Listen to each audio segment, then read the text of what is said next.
Hello friends, Radhe Radhe.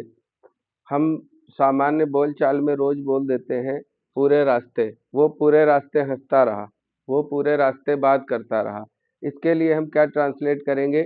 एक phrase आता है ऑल अलोंग। ऑल अलोंग का मतलब पूरे रास्ते, शुरू से लेके अंत तक।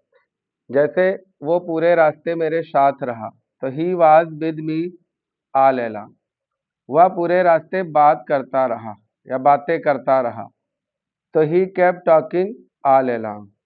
उसने पूरे रास्ते मेरी मदद की, he helped me all along. वह पूरे रास्ते मुस्कुराता रहा, he kept smiling all along. वह पूरे रास्ते रोता रहा, he kept weeping all along.